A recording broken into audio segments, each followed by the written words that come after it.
In the year 1951, a young boy with an unknown name lived in Richmond, Virginia.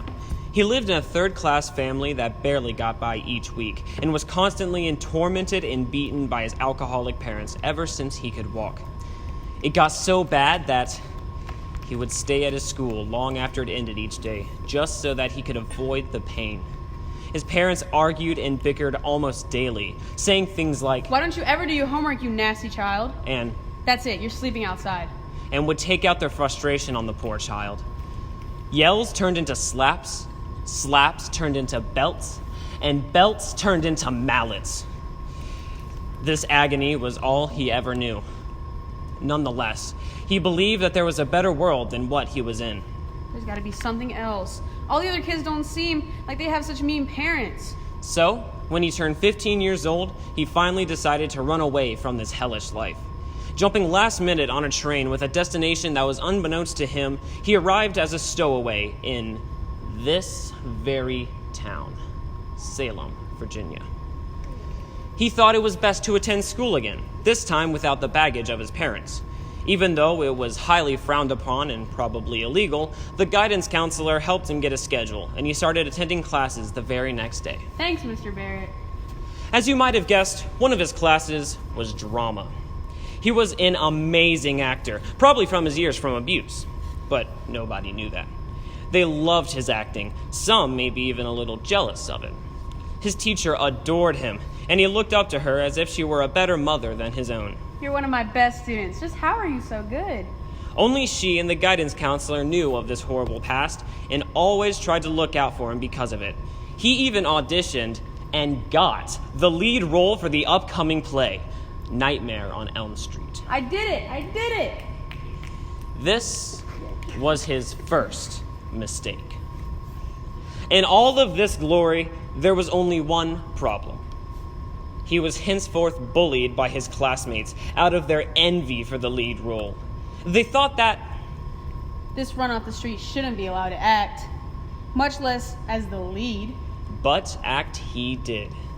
It escalated to the point where his classmates completely ignored him. They all played this sly game where they pretended he didn't even exist. The teacher was helpless too. Whenever she tried to include him, she was ridiculed and mocked. So she gave up. And every day the boy would wait in the wings off stage and cry. His sobbing grew louder by the week. And by October, the class had to shout over the noise. However, on October the 4th, the day of opening night for the play, he was missing from class. The day started off as any other day. School went along as usual, and nobody noticed his absence, for he had always sat in the back and never spoke a word in any class, except for drama. When the bell rang and the period started, 6th period to be exact, everyone felt like something was off. The teacher called out, "So everyone's here?" and the class nodded in agreement. Yet, still, something was different. 5 minutes of dead silence passed until someone shouted, "I know! The kid is gone!" Instantly, everyone began muttering conversations with one another. Even the teacher didn't silence them, for she was just as curious. As the conversations grew, they evolved into theories of where the kid was. A reoccurring theme was that of suicide, and a feeling of guilt flooded the auditorium. The students began to drown with sorrow, and like a waterfall, they became choked up in their tears. The class was spent that day remorsing the kid which everyone had bullied, and even the guidance counselor came to grieve with them. However, that is not the end. It was still opening night for Nightmare on Elm Street, and the crowd was overflowing with an excited audience. Even the drama classes got to sit in the front row seats. Eventually, the lights dimmed, and everyone hushed. Music began to play, leading to the start of the show. Yet, the boy was not there. Whispers slithered throughout the room, and the theater teacher was suddenly full of worry. She had not made an understudy for the boy. She believed that, Because he was so talented, he would show up without a doubt. indeed, this was not planned. But the show must go on. The teacher walked to center stage with mic in hand and silenced the audience to prep for her disappointing message. But Before she could utter a word, the sound of sad moaning drifted through the stage and throughout the crowd. Looks of confusion morphed into horror as the sound grew louder and louder and louder. Then, as quick as a breath, it stopped. Complete and utter silence. Ah!